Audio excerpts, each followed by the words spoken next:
Hello everyone, Nick here. Thank you for tuning in today for the review. I'm joined with my co-host Charlie.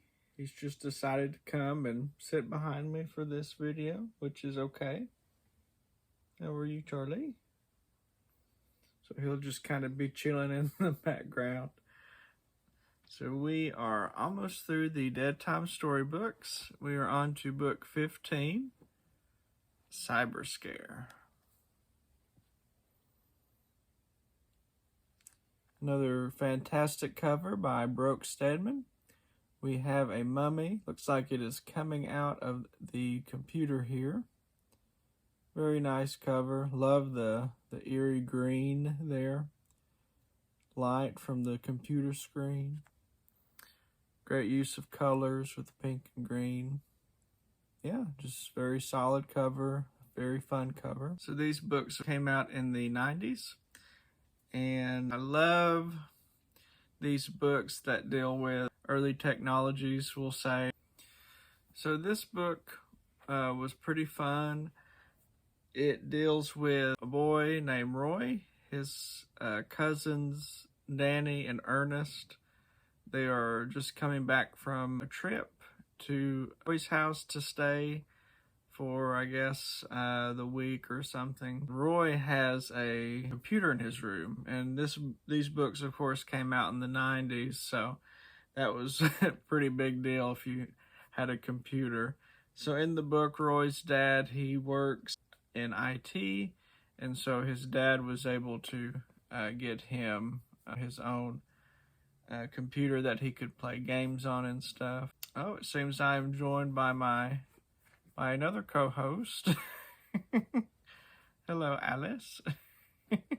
Also the mascot. Hi. It's funny. Yeah, Roy likes to play computer games. He gets, all of this cool stuff. And Ernest is cousin that is the annoying cousin. Ernest fires up the computer right away because he's very interested in it. Of course, why wouldn't you be? And there's this email from someone named Vlad Dracula.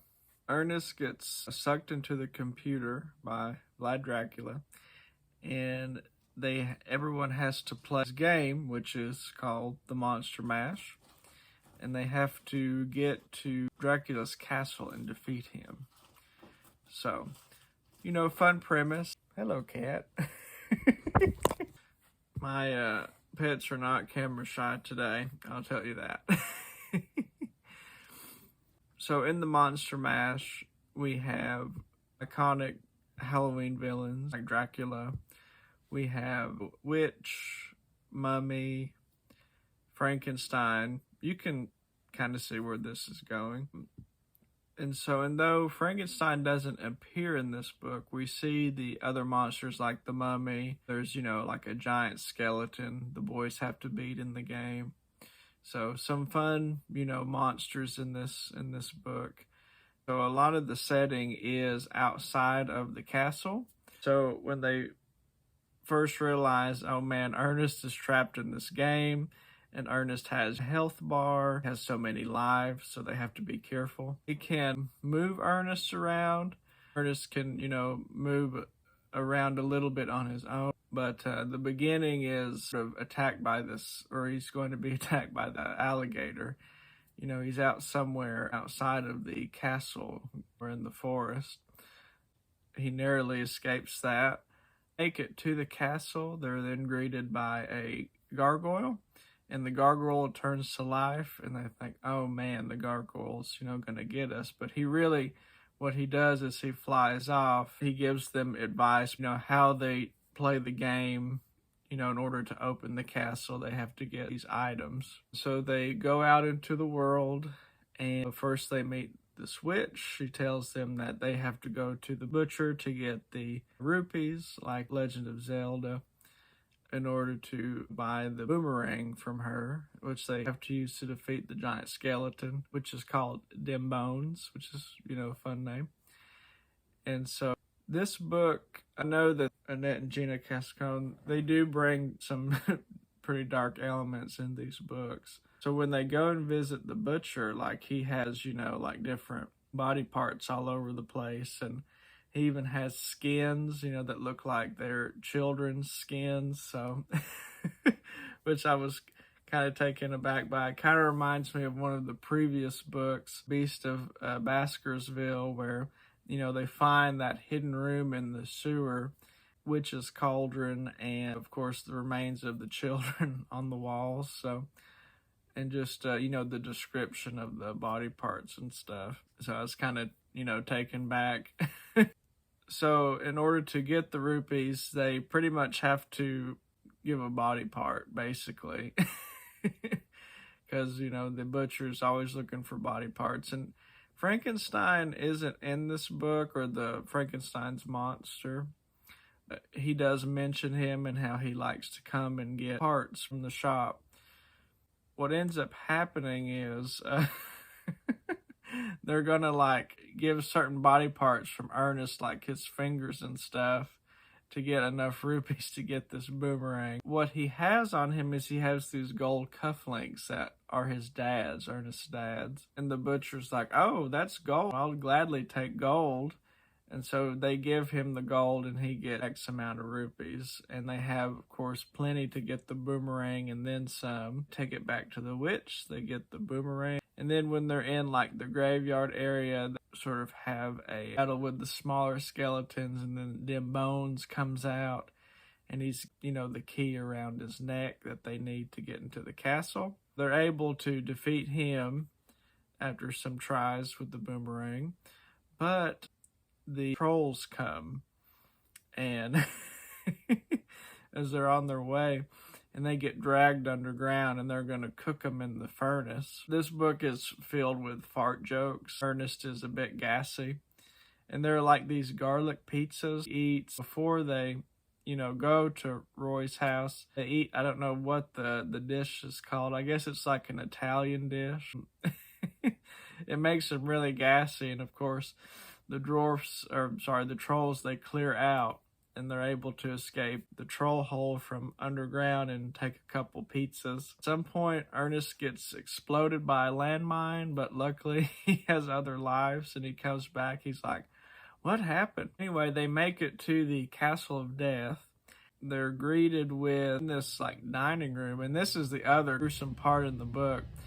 There's the corpses of people at the table, the dinner party, so to speak, and there's just maggots covering them and rotten food. There's a sea of maggots they have to face, able to pretty much make them disappear. I think they have item from the trolls to help them defeat the maggots. So it seems like each consecutive place they go to in this book, they get another item that they can use to progress, as it is in video games, getting out of that situation. But then they fall underground and they meet the assistant, the vampire, kind of hunched back and stuff, and he's like, well, I'm going to lead you to the master. And on the walls are the remains of the children, I guess, that Vlad has sucked into the game before, have not been able to win. So pretty ominous. Hunchback assistant is like, yep, you face the master, like everyone else did, so you can't get out of it. So they end up in the vampire's chamber, and there's the coffin. They go and open it, and they have the weapon used to impale the vampire that they got defeating the maggot room. Sneaks up from behind Ernest. Another cool thing in this book is that it was foggy in the game, when they were in the swamp or graveyard area. The fog filters through, almost kind of like virtual reality kind of thing. At one point, there are bats that are attacked by bats, and the bat silhouettes are in the room. I almost forgot after, I think, when they go underground, that's when they do see the mummy. I almost forgot about the mummy. When is the mummy going to come in? Because he kind of comes in late. When they do go underground after the maggots, they do face the mummy, and they do and it's his weapon that they use to battle the vampire. So here they are in the chamber. A lot of what's affecting Ernest, affects them too. So essentially, if, he dies in the game, they it's game over for everyone. The pizzas have garlic in them that they get from the trolls earlier, and you're thinking, oh, well, they're going to defeat the vampire with the garlic pizza. Oh, Ernest actually eats them. And I think, he's going to be gassy and, the garlic or whatever is going to the vampire. But no, the vampire is pretty much has him, and he's starting to suck Ernest's blood. Luckily, he's able to pull the drapes last minute and let the sun in and defeat the vampire to win the game, or so they think. The twist at the end of this book is they're only in the Castle of Death at the end of this book, which is actually only level 1. So they actually were not even in the Dracula's castle, which is, I guess, a fun little twist. Better than the Return to Teeny Town twist, because it does leave you with a cliffhanger like the last one, but this one had the opportunity to revisit. I guess they could write another book about going through like the next level. I think this one works also. It's just ending it off on like a fun scary twist. So okay. So what are my overall thoughts about this book? I love the adventure aspect about it. I love that it talks about computer games. Just as a kid, I could see myself really enjoying it, particularly with all the Halloween monsters, essentially like in the Monster Mash, and being creeped out by like the butcher, probably the trolls and the maggots. So there is a lot of creep factor, I think, in this book. I think the settings too, like of course the castle and the outside of the castle, and I think there's a lot of good ideas here. But yeah, that's what I feel about the book. I know this one is one of the more difficult to obtain, unfortunately. Yeah, if you can snag a copy, give it a go. And if you've read it already, what do you think about it? Let me know below. Thanks.